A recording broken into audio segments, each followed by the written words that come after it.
Hey there, everybody. Thanks for joining us for another Tory Talks analysis. We're going to try and do this one without crying. Yeah, I think I could do it. This book, Spring Tides, is by Andrew White. Andrew is, if you've followed the channel at all, one of the artists that I've been most excited about since starting the channel. Someone who has a very large body of work with a real variety of types of stories that they're writing.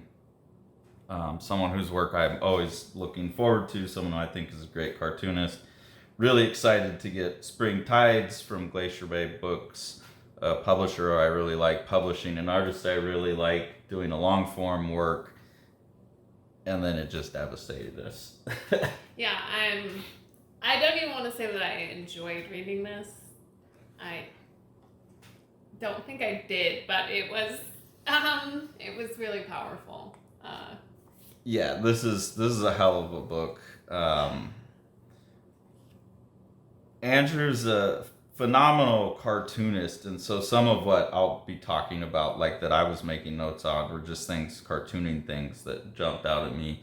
But also the story being told in here for people who don't watch the channel a lot and don't know, like in September of 2022, Tori got COVID. We got COVID, and then she's just never recovered. So we've been dealing with like our life changing to deal with the fact that Tori's become pretty significantly disabled over the last 2.5 years.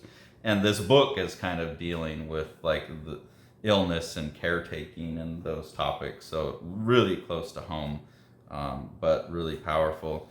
Some of what makes the book so powerful is how powerful Andrew can be with such little marks. And like so like nothing sometimes almost. yeah, like just the right here, the split between the R and the rest of the OW on the row, it just makes like the time and the motion of it move by in a kind of Yeah. different way. Like most people wouldn't split the word up like that, or just that one little swoop he does. The one little line right there is so beautiful. So those kinds of cartooning and drawing abilities are what help land all the rest of the content. Yeah, I mean, to be honest, I was so caught up in the emotional experience of this that I was reading through tears, so I don't even know as much as the artistic stuff. I don't even think that I saw any of it almost. I was getting my head slammed into a wall. And Well, and that's what drawing like that does is it becomes transparent in a sense to where you're just feeling it. yeah, I guess that is what allowed it to, like, the same way that emotions become this amorphous blob of crap that's just swallowing you. Yeah, like sometimes the art does the same thing. And it's talking here about, she's saying, it doesn't explain explicitly what's going on, but like they're flooded, their home is flooded, and he's sick, but he keeps diving into the water, into the lower levels of their home, trying to find her ring. And she's saying, like, he says, like, he's gonna be sick no matter what, even though she's asking him, like, stop doing it, it's making you sicker. Yeah. And we have that conversation all the time, Yeah. right? Every day. I mean, I say that exact phrase to you. You're like, baby, this is gonna hurt you. This is gonna make you worse. And I go, well, I'm gonna feel bad no matter what, and it needs to get done. Yeah. So, like, that's just the reality of it. And from the outside, it can seem insane to like watch someone doing something that they know. I know it's self-destructive, but it almost feels either that you don't have a choice or that it doesn't matter. Well, and with something like this, where he has something that does matter to him so much. Yeah, so when it does matter, and you've seen that, I can Yeah. push even harder for Yeah. something that really matters to me. Like, I will almost kill myself, like, Yeah. to do that.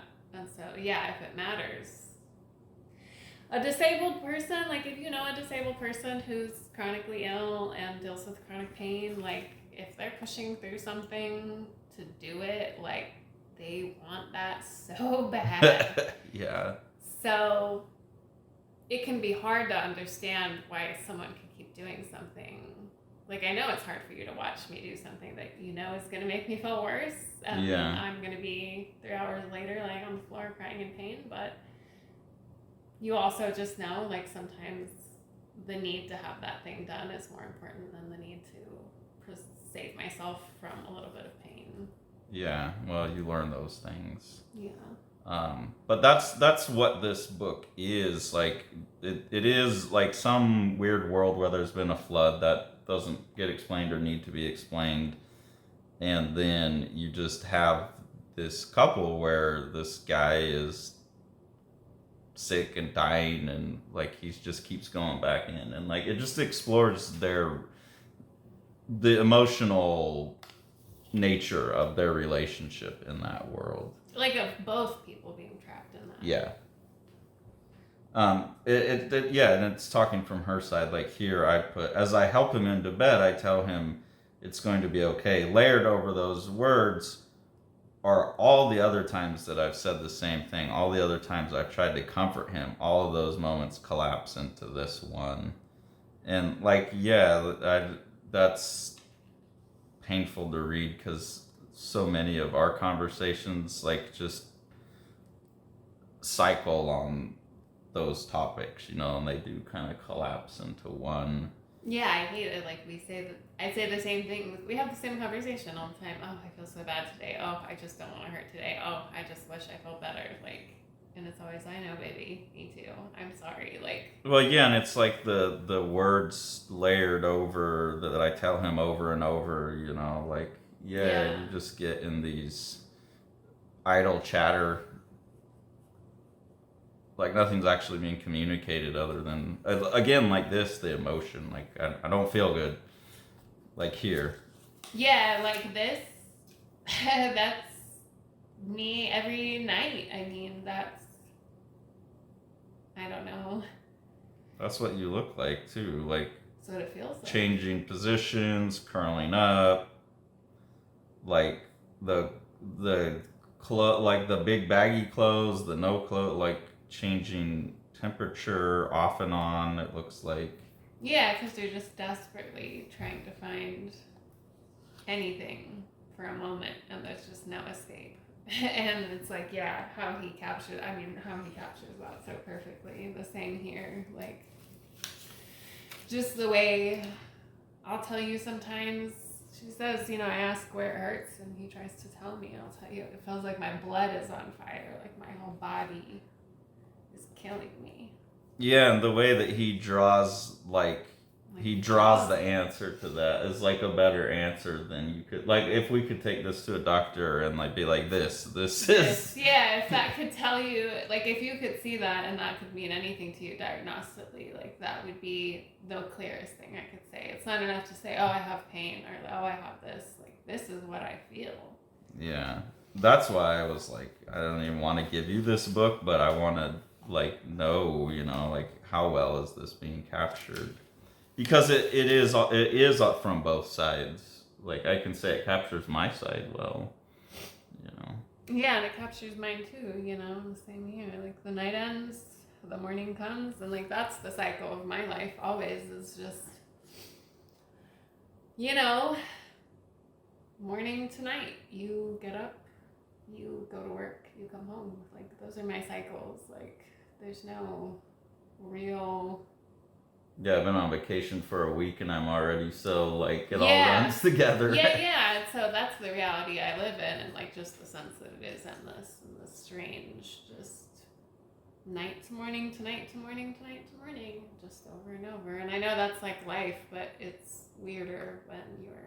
Yeah, but you've been 2.5 years not needing to worry about if it's Monday or Sunday. I mean, the only like thing you trapped care in my is house besides an appointment. Like Saturday is fight night. Like yeah, like I have these very vague, loose you don't have boundaries to, around my life, now, and I know people think that sounds like a blessing, and like I'm not saying that in some ways it's not, or that we don't need more of that, but it's also really alienating, and it really makes you feel unmoored from humanity, like at large. To not have the clock or the calendar. And to not be part of the rhythms of the world. It's extremely alienating. Like I tell you all the time, I don't feel like a person anymore because I'm not in the world. Like, I'm not. I don't exist. And I don't really interact with anything except you. Like, and like they're saying here, like it becomes endless. And it just becomes this endlessness. Yeah, like I lose track. There's whole like hours. not in the sense of like a line that never ends, but like in the sense of like there is just no line at all. Yeah, like it just becomes a bowl that holds everything at once.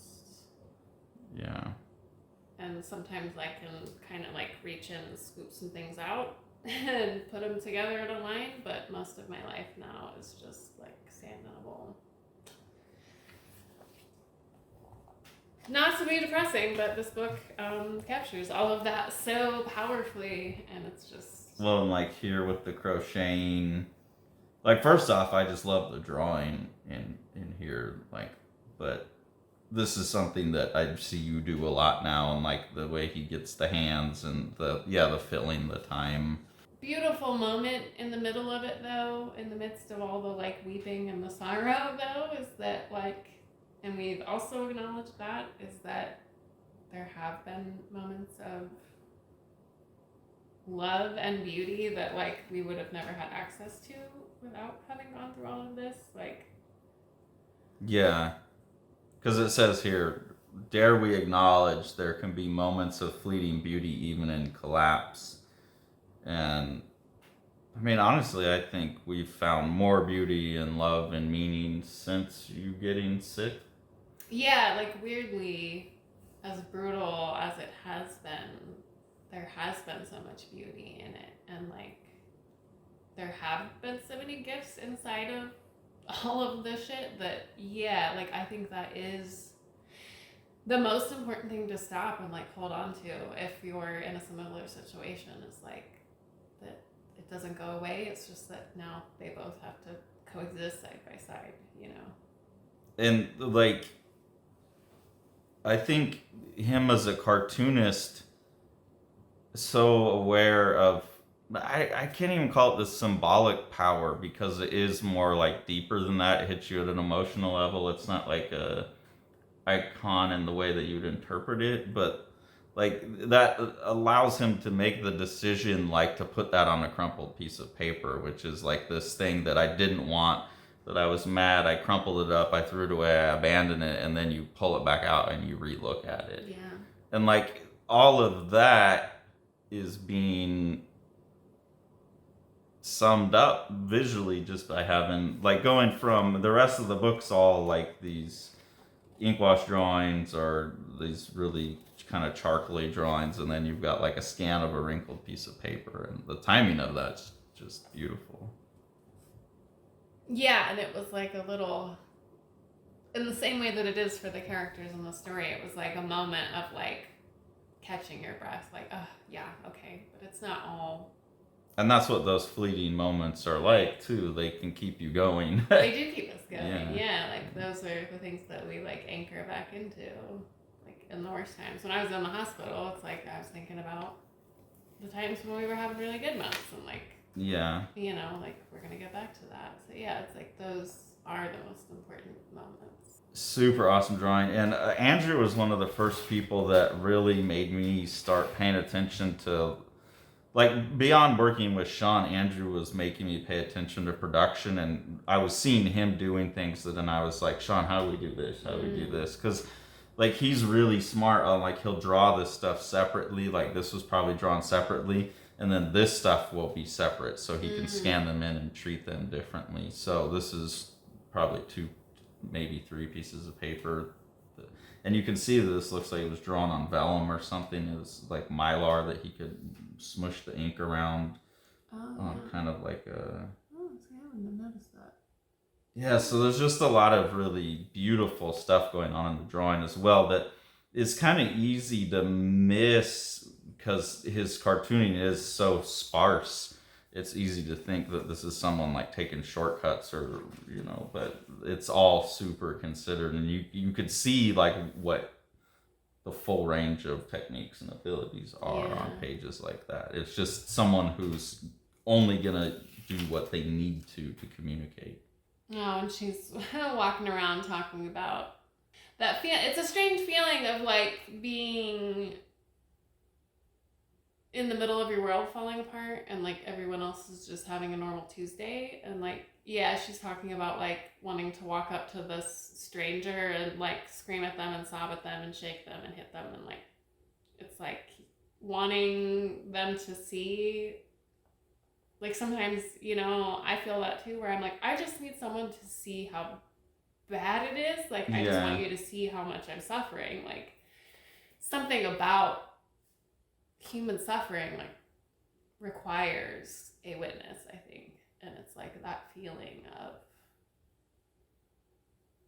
that desperation of like wanting to be seen and like to be known. Like, not just to have it seen, but to have it known. And like this, I just need to tear myself open. Like that's the feeling I've tried to describe to you, where it's like I get claustrophobic in my own skin. Yeah.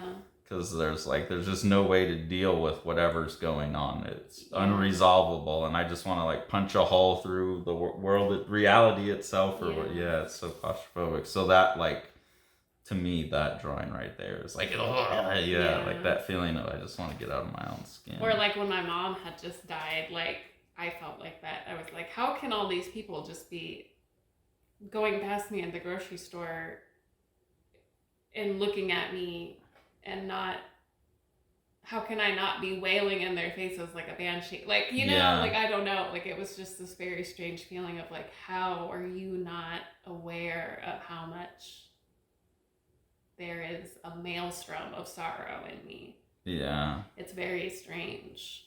And to realize that you are able to like mask over that to where people can't see it is strange. And then like to extrapolate that out and to be like, holy shit, who else is going through that? And like, why aren't we just like holding each other and screaming? I don't know. Like you can't do that, but I don't know. Sorrow is strange.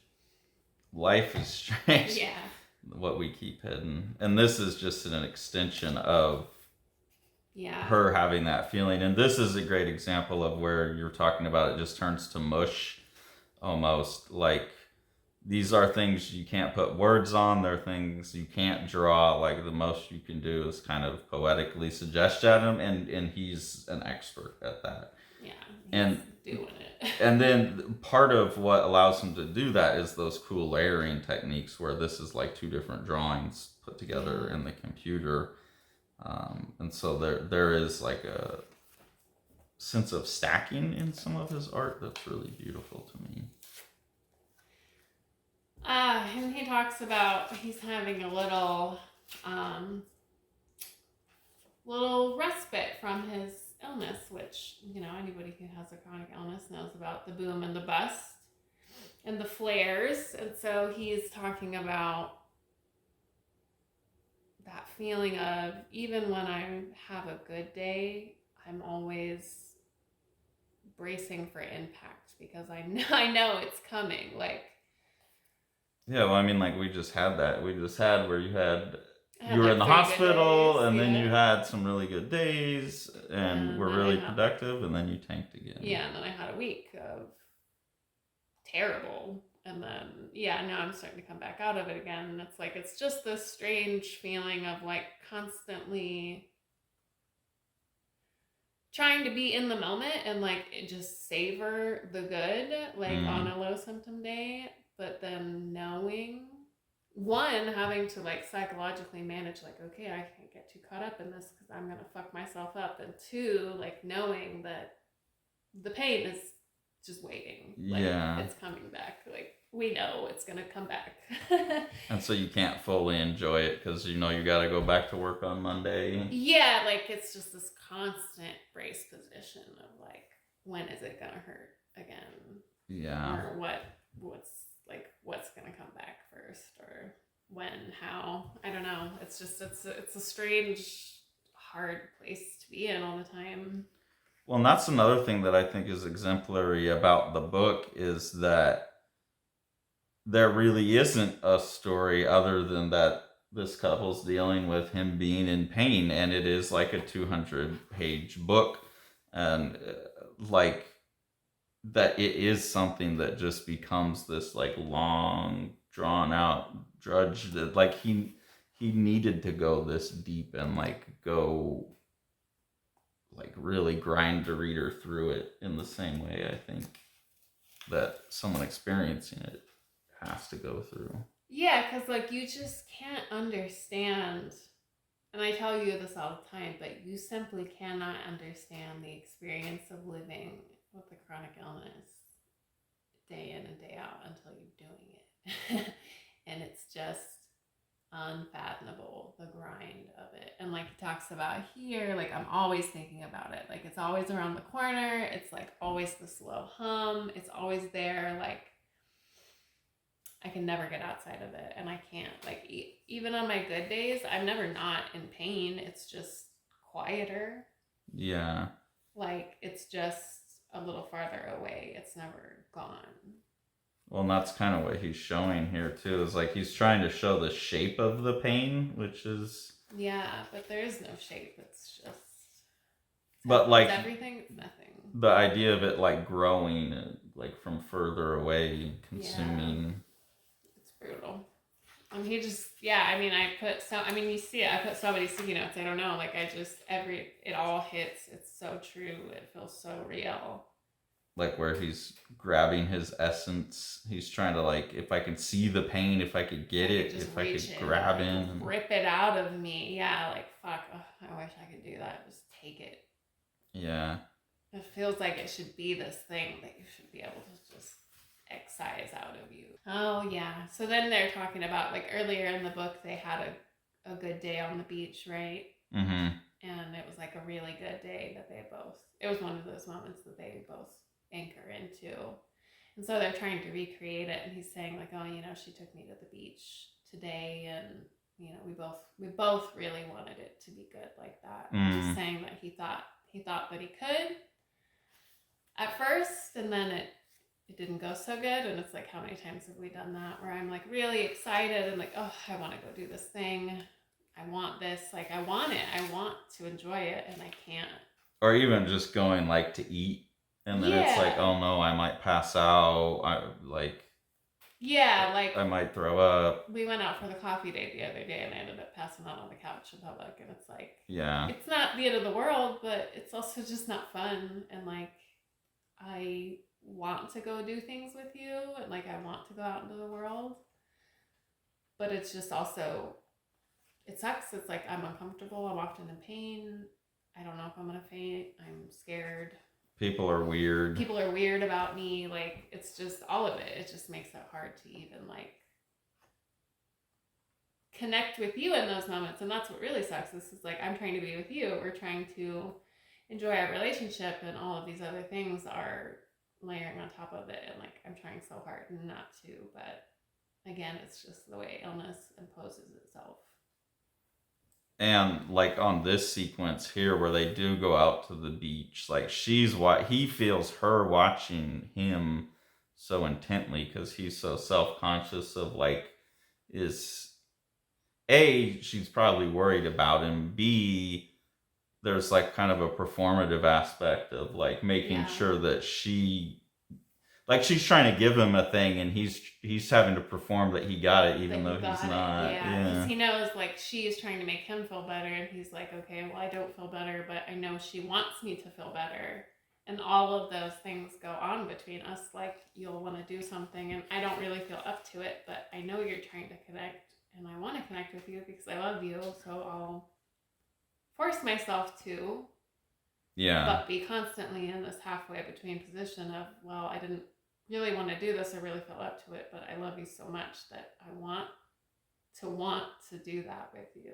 Like, Yeah, we get caught in those, like the disability just traps you in that position a lot. yeah, it's really hard because you get caught up in these quiet expectations, and then all of a sudden we'll both be like, I'm so sorry I'm letting you down. And then I'll be like, I was never expecting that from you, and vice And it will be like versa. on the exact thing where it was Yeah. like that's where you thought you were like Yeah, like picking, letting yeah. you down, and you're like, I've been trying so hard to keep this going, and it feels weird, or it's not Or it's like, working. oh, you do so good at that, or yeah, it's Yeah, and like, it's like, yeah, so it's strange how, I mean, and that's just any relationship and like being with a person, but disability can definitely, well, also it takes your fears and puts them opposite each other. So like when you first got sick, like you're worried, is he gonna leave me? And like like yeah, I'm worried, am I being taken advantage of? And they're like yeah. opposite conflicting ideas. And so Yeah, or like like the feeling of like me, I still grapple with that of feeling like a burden all the time. And like you grapple with feeling burdened by me because it's hard. yeah, and it puts them like at odds with each other almost. Like that this whole thing that's playing out here on the beach of their expectations, it's like it could all go up in flames because it is like on the razor's edge of like all these things that And it sucks because it's all based on so much love and like good intention, but there's all these other things that will just they could spark at any spark second. it. Yeah. Yeah. Oh, and he's just saying like I can't go to another doctor, and like she's saying like, well, you need help, and like I know, but I can't. It's like I've told you that too. Like we're kind of there. Like I'm just Yeah. kind of done. Like These are some of the harder conversations because I get it. Like, we've been going to doctors for 2.5 years. We haven't got one legitimately helpful answer. We start to feel like we'll get an answer, and then it's nothing, or like, and you're just getting poked and prodded. Like, I get it, but then I get into her position of like, when you're like done with it, it's like, well, yeah, because then it's like I mean I am telling you like just let me die, but yeah, I'm giving, like you're saying, I'm giving up, let me die, like, and like that's, yeah, like she can't tolerate that, but she also knows like she can't be, like she immediately like deflates and is like, you can't be that mad at them, like I would have quit way before you did. And then he says, like, this is what would actually be helpful, is like, you can just lie here with me for a little bit. And that kind of stuff's pretty tough to live through. And this page is like pretty intense because that like keyed into each other's noises. yeah, I think that was what hit me is like the way, yeah, we're both constantly monitoring each other's sounds. Like if I make too many bangs or if I groan a little too much or whatever, like you check on me because you have to, but like Or like the dogs are being weird, like what's mom freaking out about. yeah, because that means I might have fallen or fainted or like yeah, and it's like this very, it does create this strange tension because there's almost this sense of like surveillance between you, and it's out of Yeah, necessity and practicality, but it's also yeah exhausting to feel constantly yeah, and to have to watched like, and to constantly watch. that like a lot of times once you're asleep, then I can like I can Yeah, read without like yeah, it's having a exhausting. second like radar.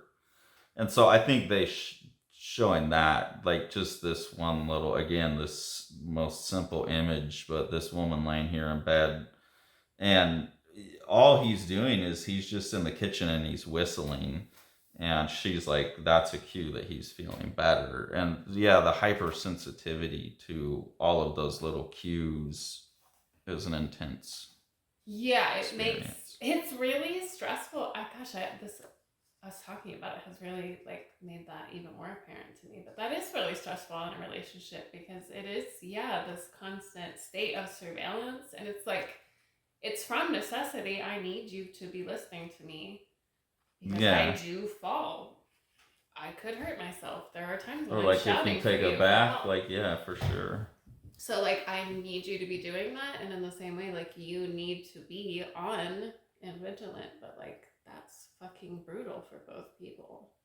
Or And yeah, it like creates when a I'm very weird working, entanglement. like, and I put on my headphones to listen to music, like that's also, I'm not gonna hear you. Like it's, Yeah. I can never just check out that way. So that's a pretty impactful. I gotta wonder, like,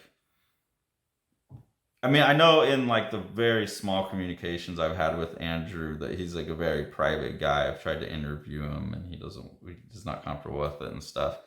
Um, but I gotta wonder reading this, like there's got to be some direct exposure to some of this. I don't know anything about his life enough to know, but that's the other thing is like reading his books. There's such a wide variety, and this guy makes so much work. I'm wondering where he's getting all the life experience to make work this deep. Well, I don't know, but this book ripped me open and apart. And if he doesn't have firsthand experience with this, then he is the only only healthy person who has ever who's ever captured the disabled experience, like for me so far, from the outside in a way that. But he's got both sides of it too. Yeah, and it didn't just feel like genuine or true, it felt like visceral.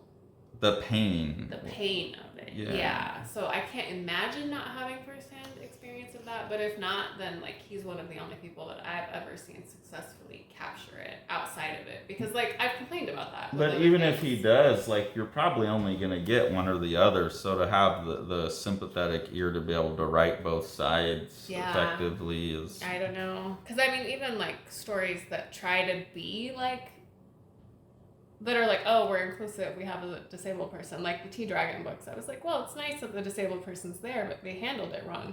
He didn't. Yeah. Like he's like, no, this is a story.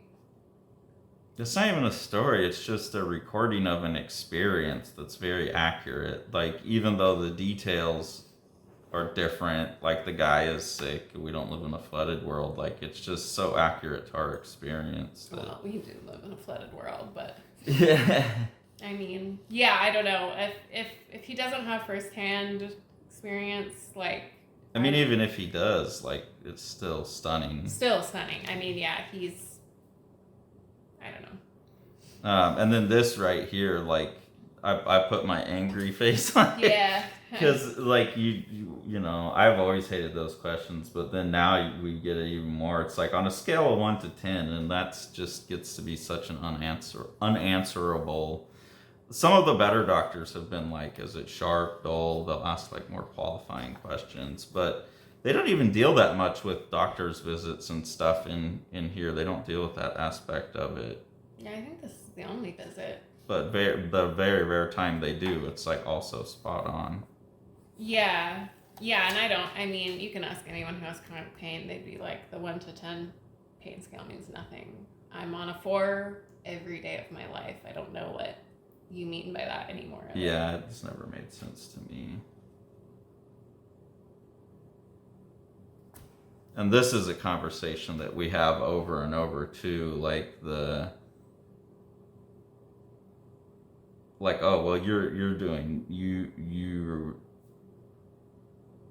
doing the best that you can from your experience. Or I'll be like, oh, you know, like I don't feel great today, or like I hurt, but that's nothing compared to what you go through. And then you'll be like, well, you can't compare it. And then also just like this, where it's like she's telling him it's harder to be inside of it. So like you'll apologize to me about being a burden or whatever. And Well, it's like sometimes I can be really bitchy and like unpleasant because I'm in so much pain and so uncomfortable that I'm just like, I don't know, just get away from me. Like, don't talk to me. Like, I'm not nice to be around. Like, and I know that. And so when I'm able to come out of it again, like, yeah, I don't know. It's just like giving each other grace and just like remembering, like, I tell you, like, I know it's hard to be around a sick person all the time. Well, and that's what he's saying is like I know this is a hard experience for you too, this, and then she says, yeah, but you're like inside of it, and so I feel that a lot. Like, I'm not in your body feeling the pain. Like, I'll say, like, if you're able to be up and doing stuff, like, I'm loving life, right? Yeah. Like, because I don't feel the pain. I'm like, she cooked dinner, I come home, awesome house, like, but you're still dealing with the pain. And so I can go around and have like this wonderful, awesome week while you're having like, yeah, I'm still dealing. You're struggling. Yeah. Yeah. So they acknowledge that pretty well. Yeah, and it's just like hard. Like, you have to hold both of those in place at the same time. That like I'm in pain, and that makes it hard to be around me, and that I'm in pain, and that you need to be more patient with me, but that.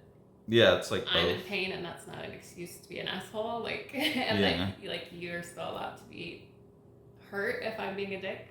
Yeah. Like, yeah. It's difficult. It's a lot to juggle. Yeah, it really is. Like, and he's talking about like, he's still in his kind of good period, but he's saying like, I am still thinking about it, and I said that like it's always there, even when it's on a day where I almost don't feel it. But he's saying like, I do my best to store those away, for when it comes back, and that is my only answer for surviving chronic illness and chronic pain is like, when you have the good days and you have the good moments, like fucking savor, burn that shit into your memory and savor it, and like stop in that moment and say, like, we do that all the time, I'm really happy right now, like I'm really happy right now.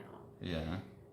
Like, reinforce that, because like living with chronic illness and living with chronic pain, it's always about what's going on right now. And so like it's really easy to get caught up in always like, I'm in pain right now. So you need to also be like just as, when it's good right now, be just as urgent about grasping like, yeah, this is good, because that's what keeps you going. And this is difficult, of course, beautifully, maddeningly difficult, and that's true.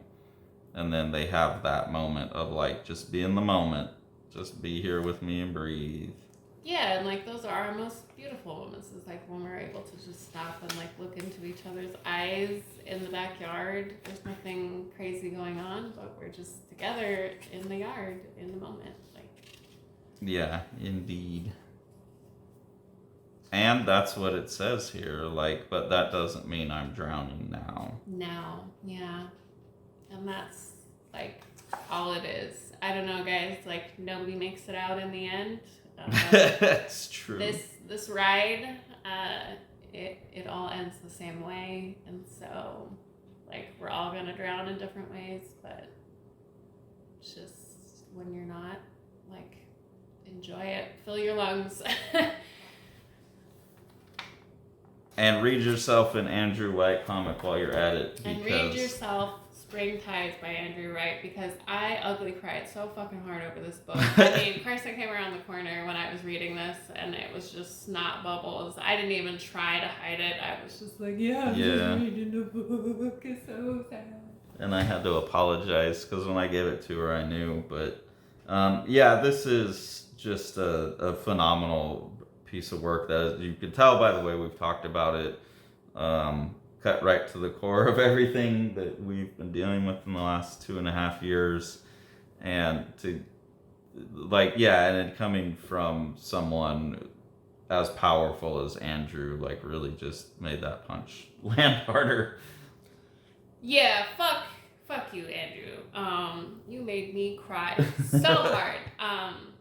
No, it's beautiful, and like I said, it's one of the few things that I've read that speaks to like the experience of disability in a way that feels just like true. Like you said, like it's just a snapshot of experiencing it. It's not like a story about it. And that's why I didn't even feel bad, even though this is a new book. I don't feel bad showing like the last page or whatever, because I don't think you can even spoil a book like this. It's just like, this is two people in a flooded world. Yeah, I mean, Like- without taking the time to, like, you could just do the little flip through of this and like walk away and be like, yeah, I've read this book, and you will have no idea of like what the experience of flipping through each page and like going through this very weird journey in a world that is like never clarified. I don't know why everything's flooded. You don't even really know where they are ever. I mean, very sparse art, but can rip your guts out. Will rip your guts out. Will. Like, if it doesn't, you need therapy. You might need therapy after this book anyway, but... So please go get Spring Tides and check out all of Andrew's work. Andrew really is one of the best cartoonists out there right now, and amazing writer. Really just beautiful view of the world that comes through in the beautiful art. So please go check out Andrew Wright's stuff.